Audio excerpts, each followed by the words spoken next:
Er du midt imellem, så tag i teateret med FDDB og få en god kulturel oplevelse med tolkning og synsbeskrivelse. Er du 30 og 50 år, og har du både nedsat syn og hørelse? Har du lyst til at mødes med andre, så kom med på rundvisning på Odense Teater og oplev teaterstykket Elefantmanden. Det er alt sammen med tolkning og synsbeskrivelse, så alle får noget ud af det. Lørdag den 28. februar inviterer FDDB på rundvisning på Odense Teater for medlemmer på 30-50 år.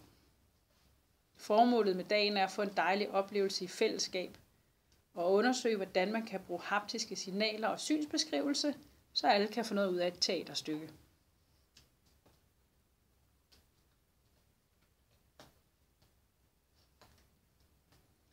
Efter en særligt tilrettelagt rundvisning på teateret skal vi høre om stykket Elefantmanden, som handler om plads til alle i samfundet.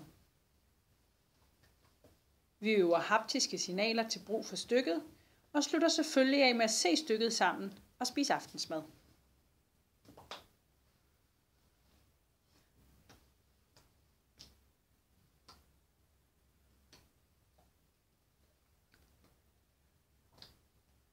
Pris per deltager 250 kroner, og ledsager er gratis.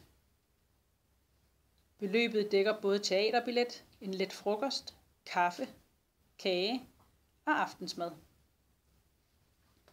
Transport efter billigste befordring dækkes FDDB.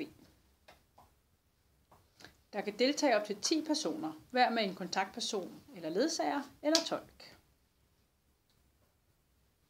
Arrangementet er for både tegnsprogs- og talebrugere. Hvis du ikke har kontaktperson eller tolk med, så sørger vi for, at der er ekstra tolke til at give haptisk synsbeskrivelse. Vi mødes kl. 12.30 til en let frokost og slutter kl. 21 efter at have fået aftensmad på teateret. Tilmelding senest 16. januar til Dorte Skipper Martinussen på FDDB's sekretariat. E-mail dorte@fddb.dk eller telefon 36 38 85 58.